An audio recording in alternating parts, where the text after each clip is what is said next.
ለምን? ቃለ እግዚአብሔርን ተምራችኋል፣ ሰምታችኋል፣ ናፋቂዎች ናችሁ። ቃለ እግዚአብሔርን ለመማር ለመስማት፣ ለማወቅ የእግዚአብሔርን ቃል ለማወቅ ቅዱሳን ሐዋርያት ከክርስቶስ ዘንድ እየሄዱ ከዋለበት እየዋሉ ካደረበት እያደሩ ይማሩ እንደነበረ እንደዚህ ወደ ቅድስት ቤተ ክርስቲያን መጥቶ ቃለ እግዚአብሔር መስማት ከዓለም ተለይቶ በአሁኑ ሰዓት እኮ ጊዜያቸውን የሚያባክኑ በነጫነት የሚመሩ ብዙዎች ናቸው። ከዚያ መለየት ግን ወደ ጨውነት መቀየር ይህ መታደል ነውና፣ ስለዚህ ሁላችሁም ጨው ናችሁ። ጨው የሆነውን ሥላሴ በመንግሥተ ሰማያት አፍአ ወደምትሆን ወደ መንግሥተ ሰማያት አያወርዱትም ይላል። ሥላሴ ወደ ሲኦል ወይም ወደ ገሃነመ እሳት አያወርዱትም። ጨው የሆነውን ቅዱሳን አባቶቻችን ሐዋርያት ለዓለም ሁሉ ጨው ሆነው አስተምሯል። ወፃ ነገሮሙ ነገራቸው፣ ትምህርታቸው ነቢዩ እንደተናገረው ከዓለም ዳርቻ እስከ ዓለም ዳርቻ ድረስ ወጣ። ነገራቸው በዓለም ሁሉ ሞላ። አስተማሩ ብሎ ትንቢት ተነግሮ ነበረና ይህ በማን ተፈጽሟል? በሐዋርያት ተፈጽሟል። ጨው ሆነው ስለተገኙ። ስለዚህ ጨው ሆኖ የተገኘ ሁሉ ጨው ሆኖ የተገኘ ሥላሴ አይፈርዱበትም። ጨው ያልሆነ ግን በአጋንንት ይረገጣል፣ በአጋንንት ይጠቀጠቃል። ጨው ያልሆኑ እነ ይሁዳ ወደ ሲኦል ወረዱ። ሌሎች ሙታን፣ ሌሎች ነፍሳት ክርስቶስ ሲሰብክላቸው ሰላም ለኩልክሙ ሲላቸው ሁሉም በአንድነት ተነስተው ክርስቶስን ተከትለው ወደ ገነት ሲገቡ፣ ይሁዳ ግን ያሰቀለው እኮ ሞቶ ተነስቶ አረገ ሲሉ በድንጋጤ ሞቶ ነበርና ነፍሳት ከሲኦል ከወጡ በኋላ እሱ ወደ ሲኦል ወርዷል ማለት ነው። ስለዚህ እንደዚህ ያለ ክርስቶስ በጨው መስሎ ተናግረዋል። ከዚህ ጋር አያይዞ አንትሙ ውእቱ ብርሃን ወለዓለም፣ እናንተ የዓለም ብርሃን ናችሁ፣ ጨው ናችሁ ካለ በኋላ የዓለም ብርሃን ናችሁ።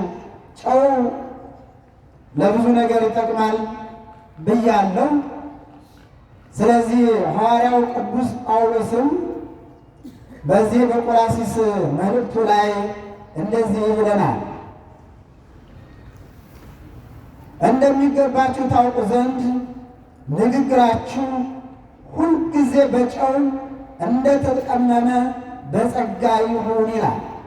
በጨው እንደተቀመመ ንግግራችሁ ሁልጊዜ በጨው እንደተቀመመ በጸጋ ይሁን።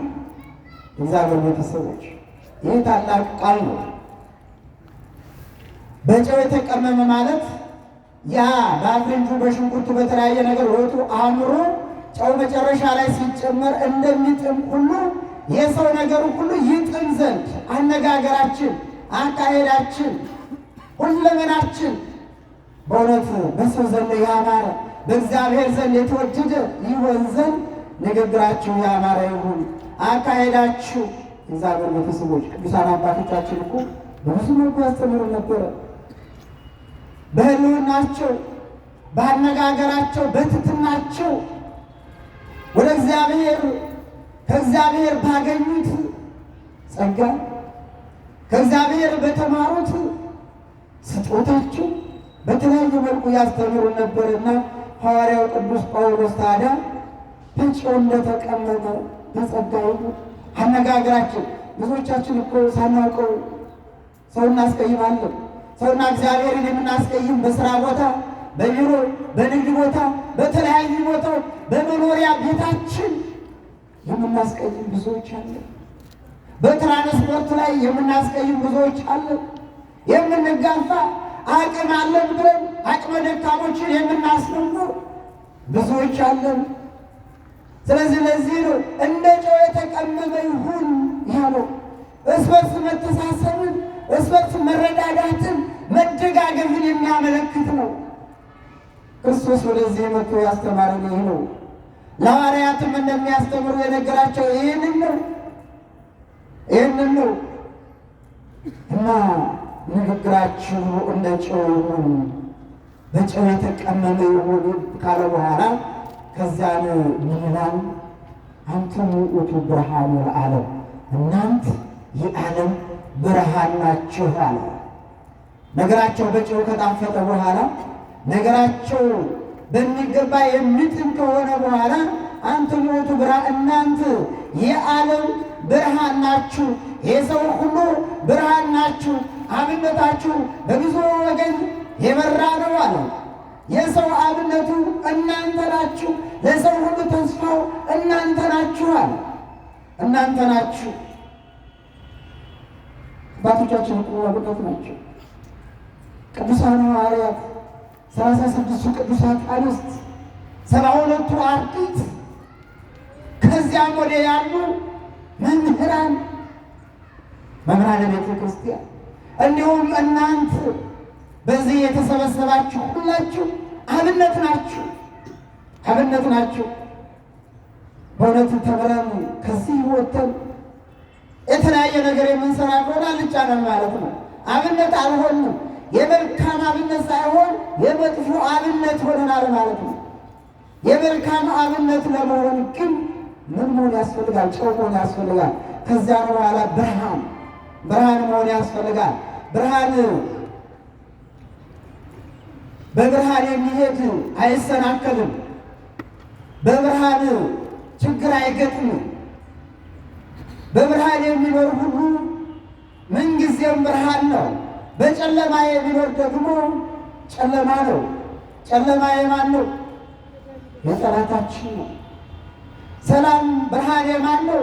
የክርስቶስ ነው። ብርሃን የማን ነው? የቤተ ክርስቲያን ነው። ብርሃን ራሱ ክርስቶስ ነው።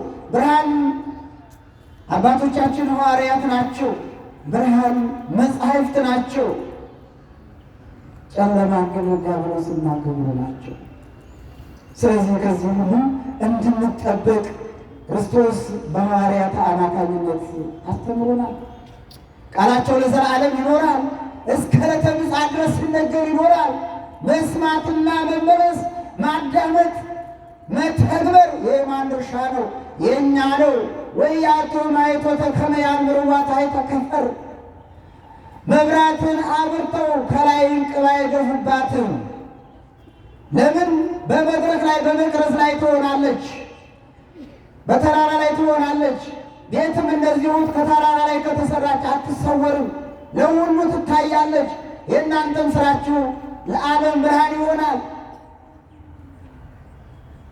ትሩፋታችሁ ሁሉ ለዓለም ብርሃን ይሆናል፣ ለሰው ሁሉ ይተርፋል።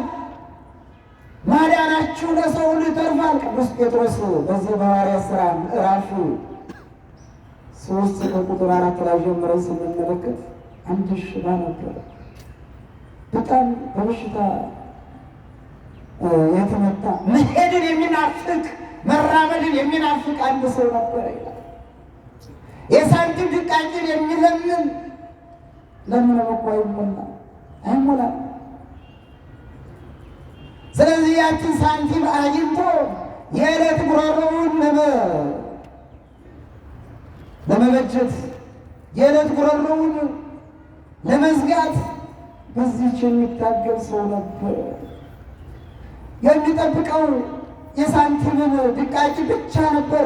እድናለሁ ብሎ ግን አላሰበም ነበር። አያችሁ፣ አንድንም ያላችሁ ተስፋችሁ አይሟጠጥ። በተለያየ በሽታ ያላችሁ፣ በጨጓራ በሽታ ሊሆን ይችላል፣ በስኳር በሽታ ሊሆን ይችላል፣ በደም ግፊት ሊሆን ይችላል። ልዩ ልዩ በሽታ ይኖራል። አንድንም ብዬዋለሁ፣ ሐኪምም ሄጃለሁ፣ ጸበልም ሄጃለሁ፣ ተመርምሬአለሁ፣ ነገር ግን ልድን አልችልም ብላችሁ ተስፋ አትቁረጡ። እግዚአብሔርን ጠይቁት። ኑ ወደ ቅድስና ስፍራ። ይህ ቤት እኮ የድኅነት ቤት ነው። ይህ ቤት እኮ የሰላም ቤት ነው። ይህ ዛሬ የተሰበሰባችሁበት እግዚአብሔርን በጸሎት በዚህ ከጠየቃችሁት ልቦናችሁን ከቂም ከበቀል ሰውነታችሁን ከኃጢአት ንጹሕ አድርጋችሁ እግዚአብሔርን ከጠየቃችሁት ሁሉ ነገር ይሳካል። እሱ አልድንም ብሎ ተስፋ ቆርጦ ነበረ። ቅዱስ ዮሐንስና ቅዱስ ጴጥሮስ ወደ ወደዚያ በእሱ አጠገብ ሲያልፉ ወደ ቤተ መቅደሱ ሲገቡ እየጠየቃቸው ያለው ሳንቲም ነበረ። ሳንቲም ይሰጡት ዘንድ እጁን አንስቶ እንደለመደው እጁን ያወዛውዝ ነበረ። ቅዱስ ጴጥሮስ ምን አለ? ቀደም አለና ልጄ ሳንቲም የለኝም አለ። እኔ ብር የለኝም፣ ያለኝን ግን እሰጥሃለሁ አለ። ምን ነበረ ያለው? ምን ይመስላችኋል? በዚህ በማቴዎስ ወንጌል ምዕራፍ 10 ከቁጥር 1 ጀምረን ስንመለከት ጉባኤውን አሉ፣ ሙታንን አንሱ፣ ለምጻሙን አንሱ፣ ዓይነ ስውር ዓይን ለሌለው ዓይን ስጡ የሚል ነበር የተሰጣቸው ጸጋ። ይህ ነበረ የሐዋርያት ጸጋ። መንፈስ ቅዱስ የሰጣቸው ይህ ነበረ። ሀብት አልነበረም የሰጣቸው፣ ወርቅ ብር አልነበረም። ዓለም ዛሬ ወርቅ በብር ትፋጃለች፣ በስልጣን ትፋጃለች። ዓለም ዛሬ ስንት ችግር በውስጡ አለ። ስለዚህ ለቅዱስ ጴጥሮስ የተሰጠው ጸጋ ይህ ነበረና ወደ እኔ ተመልከት አለ። ወርቅ ብር የለኝም፣ እኔ ወርቅ ብር ለአንተ እንዳልሰጥህ የለኝም። ነገር ግን ከወርቅ ከብር የሚበልጥ ምን ነበረ? እግዚአብሔር ቤተሰቦች ምንድን ነበረ? ሰማችኋል አይደል? ከወርቅና ከብር የሚበልጥ ምንድን ነበረ? ምንድን ነው? አይሰማም። ጤንነት ነበረ፣ ሰላምን ማግኘት፣ እንደ ልብ መራመድ፣ ከጓደኞች ጋር አብሮ መውጣት መውረድ፣ ስግደትም ከሆነ መስገድ፣ መስራትም ከሆነ መስራት፣ መነገድም ከሆነ ማረስም ከሆነ እንደዚሁ ማድረግ ነበረ ያለ የናፈቀው። እንዲህ ያለ ጸጋ ነበራቸው ቅዱሳን አባቶቻችን ሐዋርያት የተሰጣቸው ጸጋ። ሐዋርያት ሥራ ምዕራፍ 2 ቁጥር 1 ጀምረን ስንመለከት መንፈስ ቅዱስ በዚህ መልኩ ነበረ የሰጣቸው። ቋንቋ እንዳይቸግራቸው ቋንቋ፣ ሕሙማኑን የሚያድኑበት እንዳይቸገሩ ጸጋውን ተነስተህ በእግርህ ቆመህ ሂድ። ዓይን ለሌለው ዓይን መስጠት፣ እጅ ለሌለው እጅ መስጠት፣ እግር ለሌለው እግር መስጠት፣ እንዲህ ያለ ጸጋ ነበረ መንፈስ ቅዱስ የሰጣቸው የእግዚአብሔር ቤተሰቦች። ስለዚህ ይህ ጸጋ ነበረውና ቅዱስ ጴጥሮስ ተነሳና እኔን ተመልከተኝ አለ። እኔን ተመልከተኝ አለ። ትኩር ብለህ እኔን ተመልከት አለ። ቅዱስ ጴጥሮስን ተመለከት። አሁንም አልነቃም። አሁንም ብር እንዲሰጠው ነበረ የጠየቀው። አረ ልቦናችን የድረስ ለእግዚአብሔር ቤተሰቦች፣ አረ ለገንዘብ አይሁን። ዛሬም እኮ ዓለም አልነቃም እኮ። ዛሬም እኮ ሁላችን አልነቃንም እኮ። እንደው ከገንዘብ ጋር ከስልጣን ጋር የሙጥኝ ብለን እኮ ብዙዎቻችን እኮ ለሞት እየተጋበዝን ያለ ነው። ብዙዎቻችን እኮ በኃጢአት ውስጥ እየተርመጠመጥን ያለ ነው፣ እየተርመሰመስን ያለ ነው።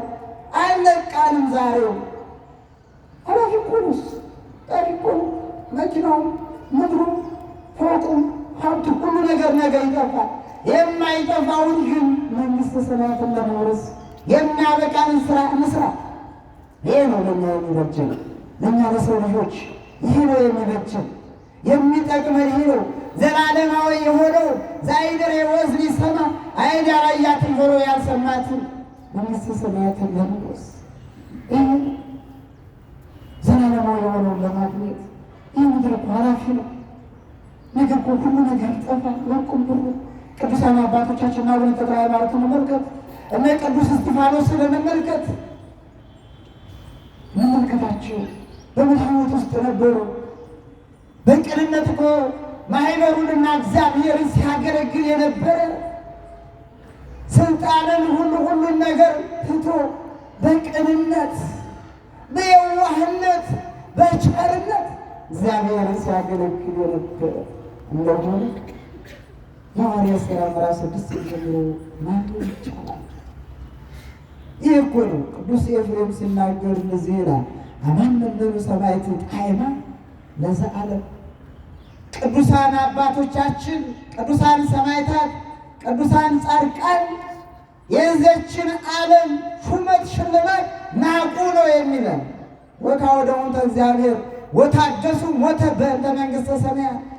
ስለ እግዚአብሔር ብለው ደማቸውን አፈሰሱ፣ መሪር ሞትን ስለ መንግሥተ ሰማያት ብለው ታገሱ ነው የሚለው። ስንቶቻችን ታጋሽ ነው?